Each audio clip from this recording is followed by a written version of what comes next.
जब इंसान को फ्रस्ट्रेशन हो जाती है तो उस इंसान के ऊपर लॉजिक काम नहीं करता। फिर उसका ब्रेन उसको ओवर पावर कर लेता है और जो भी उसको अच्छा लगता है बिना किसी मोरल वैल्यूज़ के, बिना किसी प्रिंसिपल वैल्यूज़ के, इन सारे वैल्यूज़ को वो कूड़े के डिब्बे में डाल देता है। और फ्रस्ट्रेशन की वजह से वो करता है जो उसे पसंद है और वो ये नहीं देखता है क्या सही है क्या गलत है। बहुत सारे लड़के लड़कियां एक दूसरे को धोखा देते हैं, उसके पीछे फ्रस्ट्रेशन होती है, जीवन की फ्रस्ट्रेशन। कोई जॉब कर रहा है, उसको पसंद नहीं है जॉब करना, ज़बरदस्ती कर रहा है, उसकी वजह से उसको शाम को कुछ तगड़ा सेंसरी प्लेजर चाहिए।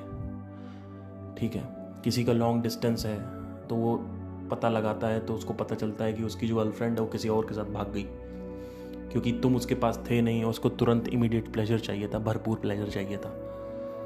ठीक है, तो कोई दूसरी तुम्हारी गर्लफ्रेंड को चुरा ले गया, या गलत है बोलना, आपकी प्रॉब्लम को चुरा ले गया और बढ़िया किया उसने।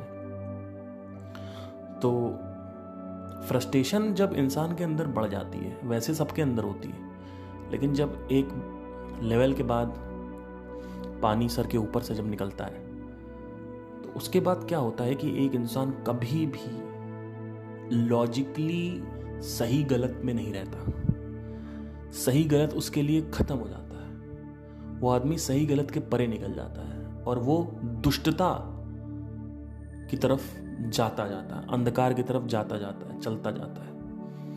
जब आदमी के अंदर फ्रस्ट्रेशन लेवल नीचे गिर जाते हैं, जब फ्रस्ट्रेशन लेवल बिल्कुल खत्म हो जाते हैं और स्वीटनेस ऑफ इमोशंस आ जाता है। ठीक है, दो भाव होते हैं। ठीक है, एक तो होता है कि मधुर भाव और एक होता है क्रोध भाव। ठीक है, तो जो मधुर भाव जब बढ़ जाता है इंसान के अंदर तो फिर आदमी लॉजिकली डिसीजन लेता है। उसका माइंड जो है वो अलाउ करता है उसको सही करने के लिए, नहीं तो वो सिर्फ गलत ही गलत करता है। तो इन प्रिंसिपल्स को, लाइफ के मोरल वैल्यूज को, कि मुझे इसके साथ रहना है तो इसी के साथ रहना है, या फिर मुझे ड्रग्स नहीं लेने हैं, या फिर मुझे गलत नहीं करना है, अपने दोस्त के साथ धोखा नहीं देना है, ये सब तभी होता है। इसका जो सोर्स है वो है फ्रस्ट्रेशन। आदमी फ्रस्ट्रेटेड है, शायद वो कोई पैशन फॉलो करना चाहता था नहीं कर पा रहा है, शायद वो कुछ और करना चाहता था नहीं कर पा रहा, उसकी वजह से वो पैसे कमाने पड़ रहे हैं उसको, तो वो फ्रस्ट्रेशन है। एक्स्ट्रा मैरिटल अफेयर भी इसी वजह से होता है, क्योंकि वो अपनी बीवी के साथ संतुष्ट तो है लेकिन अपनी लाइफ के साथ वो संतुष्ट नहीं है, उसके अंदर फ्रस्ट्रेशन है, तो वो सोचता है कि और ये करूं। उसके अंदर सही गलत का दायरा खत्म हो जाता है। सही गलत का जो एक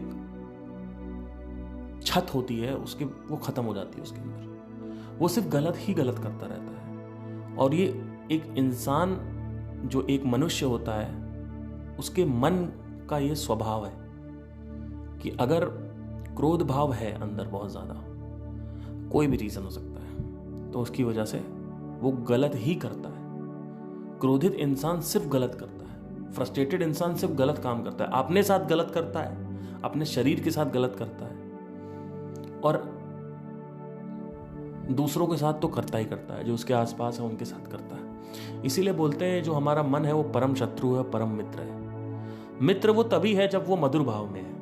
अगर उसके अंदर मधुर भाव खत्म कर दिया तो फिर वो शत्रु ही शत्रु है। शुरू में जब आदमी टीनेजर होता है, 21-22 साल तक मधुर भाव रहता है ऑटोमेटिक, कुछ करने की जरूरत नहीं है। उसके बाद धीरे धीरे मधुर भाव जो है क्रोधित भाव में कन्वर्ट होता है, क्योंकि कर्मा रिकॉर्ड हो रहा है।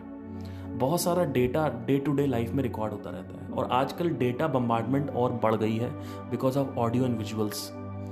तो इसकी वजह से और आदमी थक जाता है 27, 28, 29, 30 तक। ना आदमी कसरत कर रहा, ना उसके पास टाइम है, जॉब भी वही कर रहा है जो मन का नहीं है। उसके बाद सोशल मीडिया पे रील स्वाइप अप कर रहा है बिना ये जाने कि कर्मा कितना गेन हो रहा है। ना कोई कर्मा अवेयरनेस, ना कोई बॉडी अवेयरनेस, ना कोई बॉडी कॉन्शियसनेस, कुछ भी नहीं। तो ये आदमी को इसका मन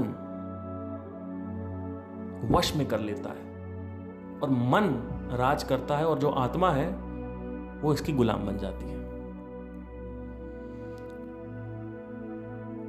तो आई होप कुछ इनलाइटनमेंट मिला हो। Thank you.